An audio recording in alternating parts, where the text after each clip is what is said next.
Perkenalkan, nama saya Ivan Febrian Nugraha dengan NIM 2003049 dari Prodi Manajemen Riset dan Leisure. Pada kesempatan kali ini, saya akan membuat video intisari materi kuliah SPAK. Pertama yaitu materi mengenai Yesus Kristus. Pada umumnya, Yesus dipandang sebagai seorang manusia biasa yang hidup di bumi atau di Israel 2000 tahun yang lampau. Hampir semua agama besar mengatakan atau mengajarkan bahwa Yesus adalah seorang nabi atau guru yang baik atau seorang manusia yang saleh. Alkitab mengajarkan bahwa Yesus lebih dari sekedar seorang nabi. Yesus juga lebih dari sekedar seorang guru yang baik. Yesus juga lebih dari sekedar seorang manusia yang saleh. Pernyataan Yesus tentang ketuhanannya. Pada Yohanes 10:30, Yesus berkata, "Aku dan Bapa adalah satu."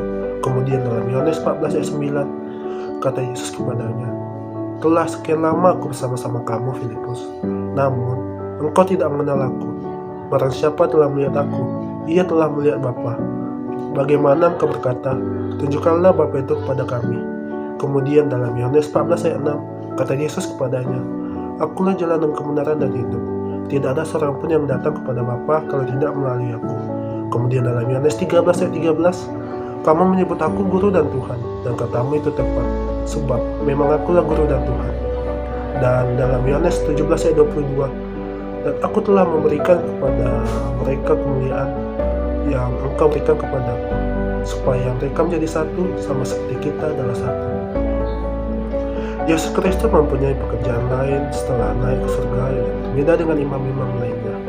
Paulus menyatakan bahwa Yesus sebagai Tuhan dan Juru Selamat kita yang besar.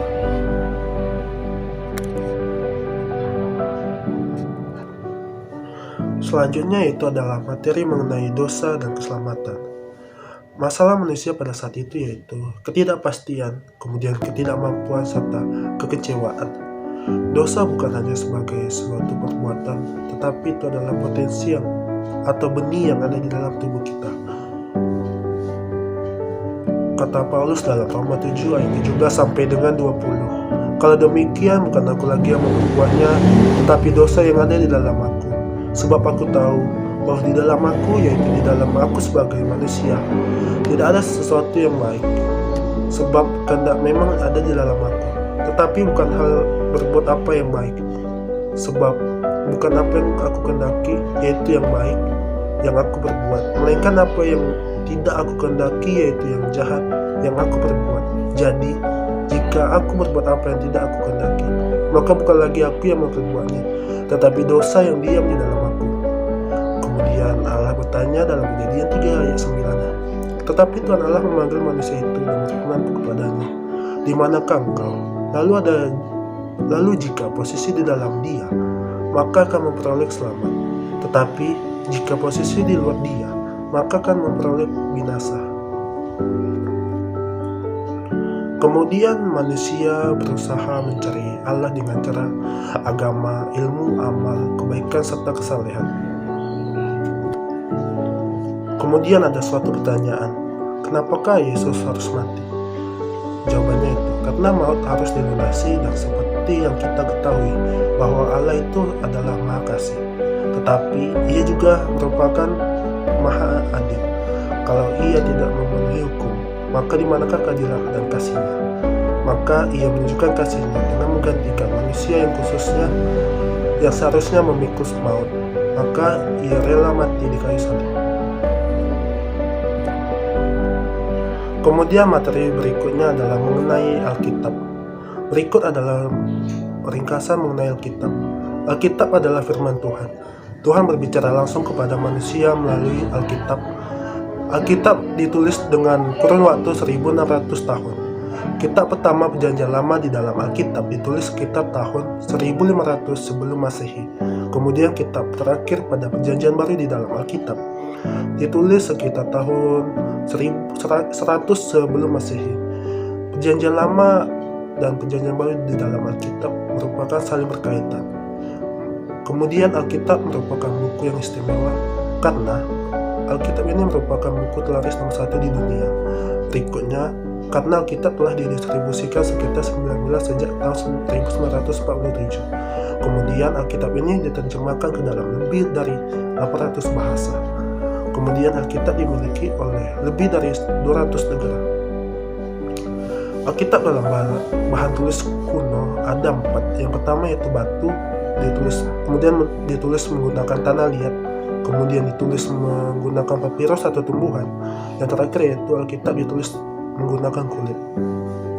Berikut ini adalah fakta mengenai Alkitab. Yang pertama yaitu Alkitab ditulis kurang lebih selama 1600 tahun yang lalu. Kemudian Alkitab ditulis kurang lebih oleh 40 penulis. Kemudian materi berikutnya adalah mengenai ilustrasi roda. Pertumbuhan roda dari orang Kristen dapat digambarkan sebagai roda yang berputar. Hal yang perlu dilakukan oleh orang Kristen agar dapat bertumbuh dengan baik yang pertama itu doa.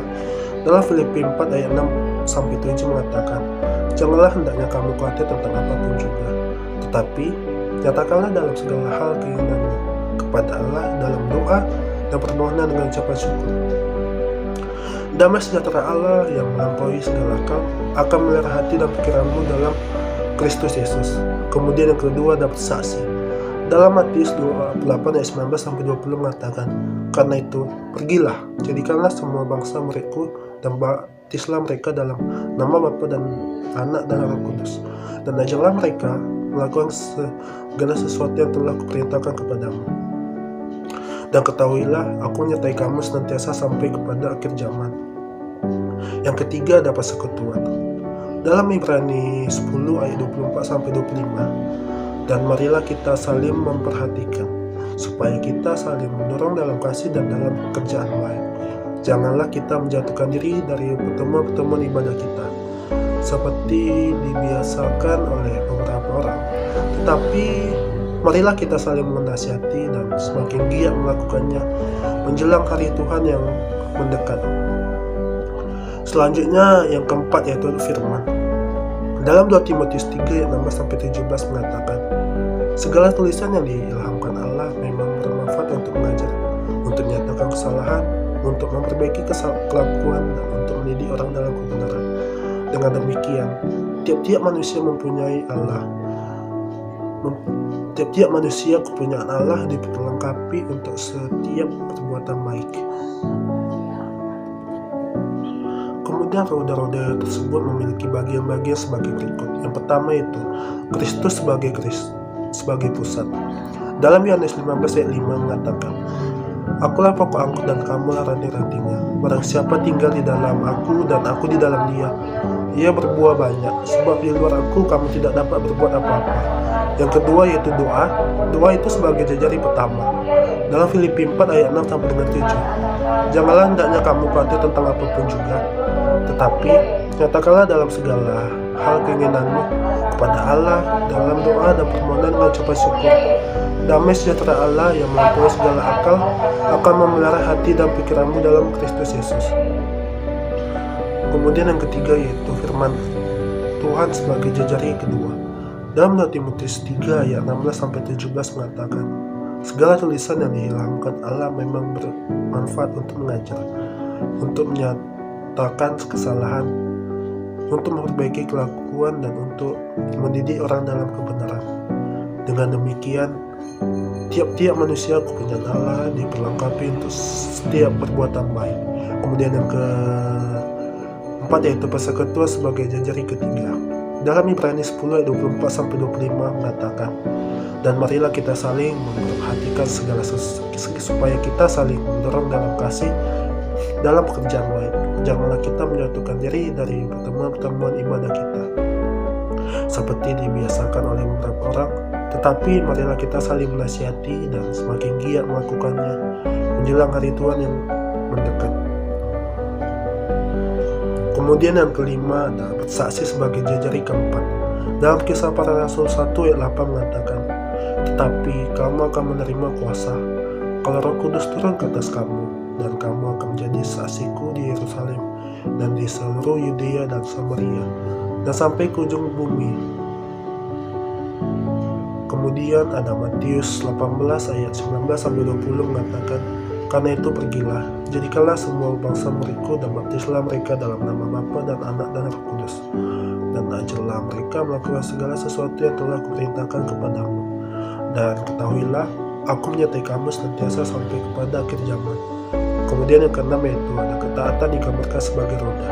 Dalam Ulangan 28 ayat 1 mengatakan, jika engkau baik-baik mendengarkan suara Tuhan Allahmu dan melakukan dengan setia segala perintahnya yang kusampaikan kepadamu pada hari ini, maka Tuhan Allahmu akan mengangkat engkau di atas segala bangsa di bumi. Kemudian dalam 2 Korintus 10 ayat 5-6 mengatakan, kami mematahkan setiap siasat orang lain dan merobohkan setiap kubu yang dibangun oleh keangkuhan manusia untuk menantang pengenalan akan Allah. Kami menawan segala pikiran dan melakukannya kepada Kristus. Dan kami siap sedia juga untuk menghukum setiap kedurhakaan bila ketaatan kamu telah menjadi sempurna. Kemudian dalam Yakobus 1 ayat 21 mengatakan, sebab itu buanglah segala sesuatu yang kotor dan kejahatan yang begitu banyak itu, dan terimalah dengan lemah lembut firman yang tertanam di dalam hatimu, yang berkuasa menyelamatkan jiwamu. Kemudian dalam Yakobus 1 ayat 22-25 mengatakan, tetapi hendaklah kamu menjadi pelaku firman dan bukan hanya pendengar saja. Sebab jika tidak demikian, maka menipu diri sendiri. Sebab jika seorang hanya mendengar firman saja dan tidak melakukannya, ia adalah seumpama seorang yang sedang mengamati mukanya yang sebenarnya di depan cermin. Baru saja ia memandang dirinya, ia sudah pergi, atau ia segera lupa bagaimana rupanya. Tetapi barang siapa meneliti hukum yang sempurna, yaitu hukum yang memerdekakan orang, dan ia bertekun di dalamnya, jadi bukan hanya mendengar untuk melupakannya, tetapi sungguh-sungguh melakukannya, ia akan berbahagia oleh perbuatannya. Kemudian roda itu harus berjalan. Kristen yang dinamis terus berkembang jika berjalan. Yang terlihat adalah pusat, yaitu Kristus. Jajari yang lainnya seperti doa, firman Tuhan, persekutuan dan bersaksi. Dan tidak terlihat Kristus yang dimuliakan, ketaatan atau perbuatan dalam karakter yang baiklah yang akan terasa langsung dalam kehadiran kita dimanapun, khususnya di dalam pelayanan. Kemudian ada materi mengenai marketplace ministry. Artinya yaitu marketplace ministry merupakan di mana pelayanan Tuhan ditempatkan. Dari 52 perumpamaan yang Yesus ceritakan, ada 45 perumpamaan memiliki konteks di tempat kerja. Kemudian dari 132 penampakan Yesus di depan umum, terdapat 122 penampakan Yesus yang berada di tempat kerja. Tidak hanya itu, dari 40 mujizat dalam Kisah Para Rasul, terdapat 39 mujizat yang terjadi di tempat kerja. Secara sederhana, marketplace ministry merupakan menjadi murid dan saksi bagi Kristus melalui pekerjaan kita. Ada 4 kesalahpahaman yang mematikan. Gabungan dari 4 kesalahpahaman biasanya menetralkan panggilan Tuhan. Mereka yang diurapi untuk marketplace ministry. Yang pertama yaitu ada pembagian yang diterapkan Allah antara pendeta dan awam. Yang kedua, gereja dipanggil untuk beroperasi, terutama di dalam gedung yang sering disebut sebagai candi. Yang ketiga, orang yang terlibat di dalam bisnis tidak bisa spiritual itu melayani dalam pelayanan gereja. Keempat, peran utama orang Kristen untuk menghasilkan uang. Materi berikutnya itu mengenai the Bible and leadership. 2 hal yang dalam sebuah kepemimpinan yang paling penting yaitu kejujuran dan integritas. Orang yang akan mengikuti pemimpin yang menurut mereka memimpinnya jujur dan berintegritas, contohnya seperti Nabi Nuh, Lot, Musa dan lain-lain. Dalam Alkitab ada 2 contoh tokoh yang memiliki integritas. Yang pertama Zakheus. Dalam Lukas 19 ayat 8-10 mengatakan, tetapi Zakheus berdiri dan berkata kepada Tuhan, Tuhan, setengah dari milikku akan kuberikan kepada orang miskin. Dan sekiranya ada sesuatu yang kuperas dari seseorang, akan kukembalikan 4 kali lipat. Kata Yesus kepadanya, hari ini telah terjadi keselamatan kepada rumah ini, karena orang ini pun anak Abraham, sebab anak manusia datang untuk mencari dan menyelamatkan yang hilang. Kemudian pokok kedua yaitu Ayub. Dalam ayat 27 ayat 2-5 mengatakan, Demi Allah yang hidup, yang tidak memberi keadilan kepadaku, dan demi Yang Maha Kuasa, yang memedihkan hatiku, selama nafasku masih ada padaku, dan roh Allah masih di dalam lubang hidungku, maka bibirku sungguh-sungguh tidak akan mengucapkan kecurangan, dan lidahku tidak akan melahirkan tipu daya. Aku sama sekali tidak membenarkan kamu. Sampai binasa, aku tetap mempertahankan bahwa aku tidak bersalah. Kemudian ada tokoh yang menurut Alkitab tidak memiliki integritas, yaitu Yudas. Pemimpin harus mengutamakan orang lain dalam pencapaian 17, sama seperti yang dikatakan dalam Ester 4 ayat 14. Sebab sekalipun engkau pada saat ini berdiam diri saja, bagi orang Yahudi akan timbul juga pertolongan dan kelepasan dari pihak lain, dan engkau dengan kaum keluargamu akan binasa. Siapa tahu, mungkin justru untuk saat yang seperti ini, engkau beroleh kedudukan sebagai ratu. Ada 8 The Bible on Leadership. Yang pertama yaitu The Golden Rules atau aturan emas. Dalam Kolose 3 ayat 12 mengatakan, karena itu, sebagai orang-orang pilihan Allah yang dikuduskan dan dikasihinya, kenakanlah belas kasihan, kemurahan, kerendahan hati, serta kelemah lembutan dan kesabaran. Dan dalam Efesus 4 ayat 32 mengatakan, tetapi hendaklah kamu ramah seorang terhadap yang lain, penuh kasih mesra dan saling mengampuni, sebagaimana Allah di dalam Kristus telah mengampuni kamu. Yang kedua yaitu ada material kindness atau bahan kebaikan. Dalam Roma 12 ayat 10 mengatakan, hendaklah kamu saling mengasihi sebagai saudara dan saling mendahului dalam memberi hormat. Kemudian yang ketiga ada compassion for those in trouble, kasih sayang bagi mereka yang dalam masalah. Dalam Daniel 4 ayat 27 mengatakan, jadi ya Raja, biarlah nasihatku berkenan pada hati Tuanku. Lepaskanlah diri Tuanku daripada dosa dengan melakukan keadilan, dan daripada kesalahan dengan menunjukkan belas kasihan terhadap orang yang tertindas. Dengan demikian, kebahagiaan Tuanku akan dilanjutkan. Kemudian yaitu ada sharing the world atau berbagi kekayaan.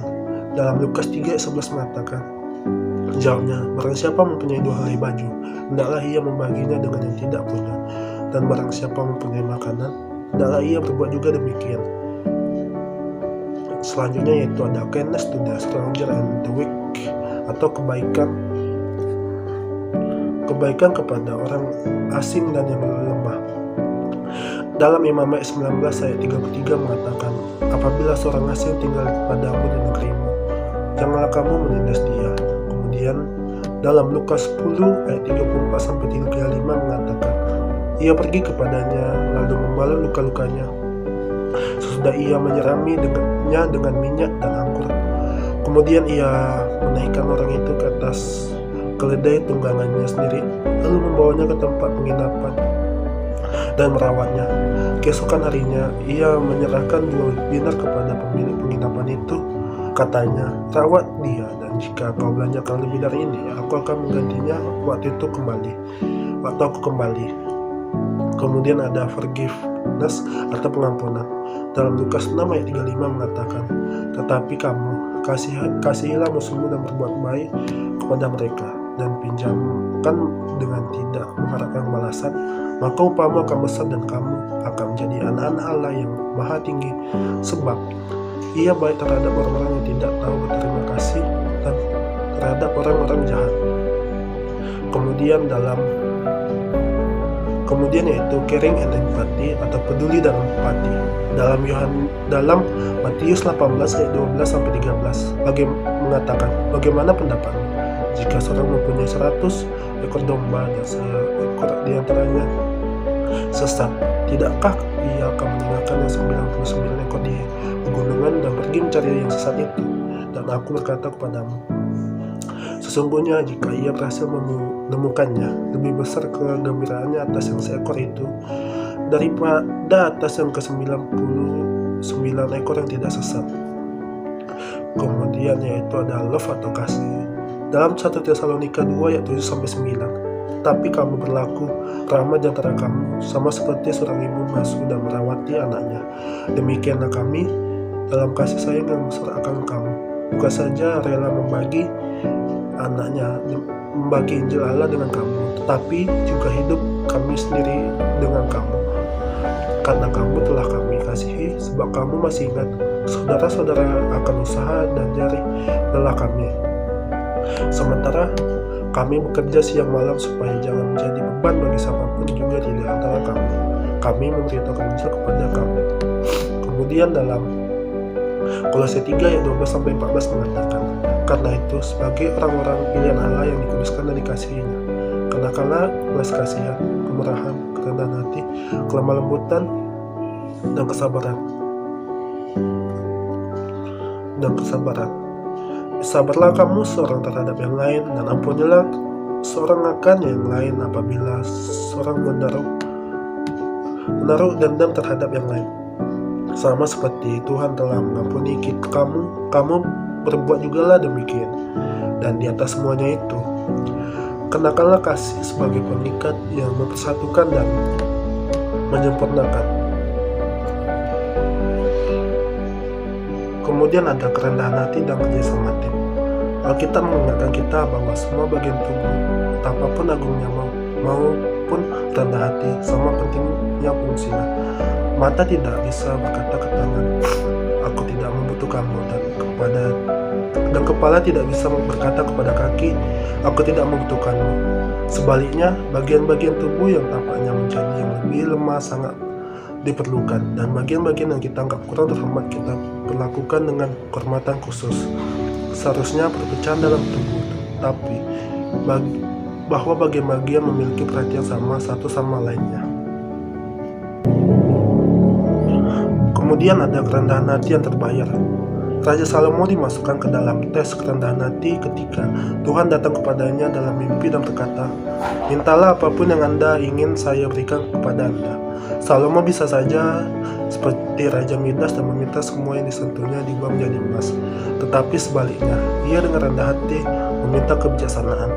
Saya hanya seorang anak kecil dan tidak tahu bagaimana menjalankan tugas saya. Jadi, berikan hamba-Mu hati yang cerdas. Untuk siapa yang dapat mengatur orang-orang hebat Anda ini? Jawaban Tuhan atas permintaan yang sederhana ini adalah mengabulkan segala hal yang diharapkan dari Salomo. Tidak hanya hati yang bijak dan cerdas, tetapi juga kekayaan, kehormatan, dan umur panjang. Kemudian ada komunikasi. Menurut Alkitab ada contoh komunikasi yang dilakukan. Yang pertama yaitu khotbah di bukit, kemudian yang kedua yaitu ada protes para nabi terhadap penyembahan berhala dan korupsi pemerintahan dalam dan luar. Kemudian nasihat Musa kepada bangsa Israel ketika ia memimpin mereka keluar dari Mesir dan melewati gurun pasir. Kemudian ada penyampaian 10 perintah Tuhan. Kemudian menurut Alkitab ada pemimpin Alkitab yang baik dalam komunikasi. Ada 3 tokoh Alkitab yang baik dalam komunikasi. Yang pertama yaitu Musa, kemudian Yesus, dan ketiga ada Daud. Ahli dalam mengatur dan mengadakan pertemuan-pertemuan. Pada masa Yesus, surat-surat bolak-balik melintasi Timur Tengah, Yunani, dan Roma. Kemudian ada pentingnya komunikasi. Tanpa komunikasi, Yahudi ataupun kekristenan tidak ada hari ini. Para pemimpin dan nabi memastikan bahwa pemikiran mereka disampaikan dengan baik dan tepat sehingga maknanya tidak berubah. Kemudian ada beberapa kejadian dalam Alkitab, yaitu yang pertama Samuel memastikan seluruh bangsa Israel hadir ketika ia menyampaikan pesannya. Kemudian ada Yesus memanfaatkan pertemuan dengan murid-muridnya berbicara di depan masyarakat umum. Kemudian ada Musa menyampaikan pesan ketika bertemu dengan Firaun dalam kelompok-kelompok kecil dan seluruh bangsa Israel.